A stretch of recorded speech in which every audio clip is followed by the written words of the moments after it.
नमो आदेश। आप सभी को मेरा नमस्कार। नाथ पंथ की अलौकिक साधना इस यूट्यूब चैनल की तरफ से मैं आप सभी का स्वागत करता हूँ। महायोगी गुरु श्री गोरक्षनाथ जी के गुरु श्री मच्छिंद्रनाथ जी का उल्लेख पुराण संहिता, तंत्र शास्त्र, स्कंद पुराण, नाथ पंथ के ग्रंथ, कौल ज्ञान निर्णय, काश्मीरी शैवागम, तंत्रलोक की टीका, वर्ण रत्नांकर तथा तिब्बती नेपाल अनुश्रियों इत्यादि में प्राप्त होता है।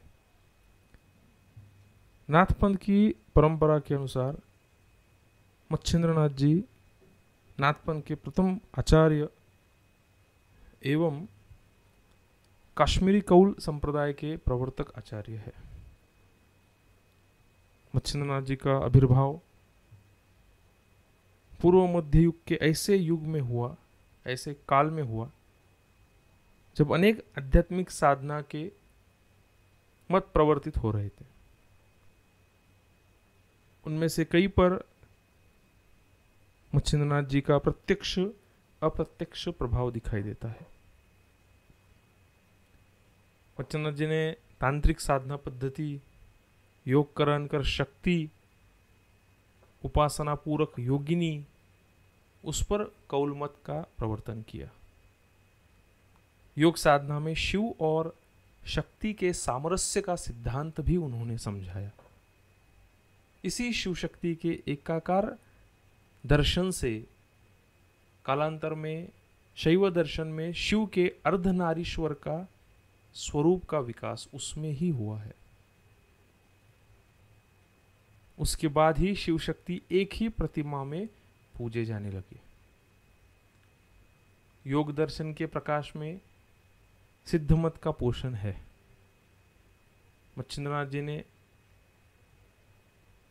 अनामतवाद का जो विवर्त है उसमें ग्रस्त वैदिक विचार और आध्यात्मिक चिंतन का योग मार्ग अथवा सिद्ध मत द्वारा पुनरुद्धार किया। आत्मा से परमात्मा का, जीव से शिव का शाश्वत योग उन्होंने ही सिद्ध किया है। समस्त जो नेपाल है वो मच्छिंद्रनाथ जी को अप्रतिम सम्मान प्राप्त करता है। 12 वर्ष के भयंकर अकाल और अनावृष्टि से उत्पीड़ित नेपाल को जो जलवृष्टि से प्राणान्वित करने का श्रेय है वो हमारे दादा मुनि मच्छिंद्रनाथ जी को ही जाता है। नेपाल नरेश नरेंद्र देव ने उनकी इस स्मृति को बनाए रखने हेतु नेपाल में रथ यात्रा एवं महास्नान यात्रा उत्सव प्रारंभ किया, जो अभी भी चल रहे हैं। नाथपंथ के महायोगी मच्छिंद्रनाथ भारत और नेपाल के संबंधों की एक मजबूत कड़ी भी है। साधनात्मक रहस्यवाद के व्यवहारिक व्याख्या था।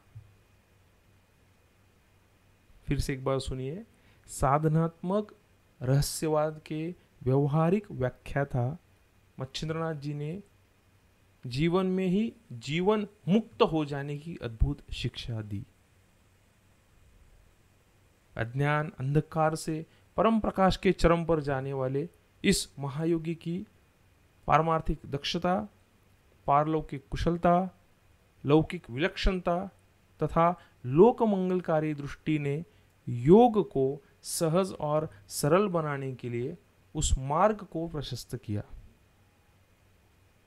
जिस पर चलकर हमारे गुरु गोरक्षनाथ जी ने नाथ पंथ का पुनर्गठन किया और उसे जन सामान्य का मुक्ति पद बना दिया।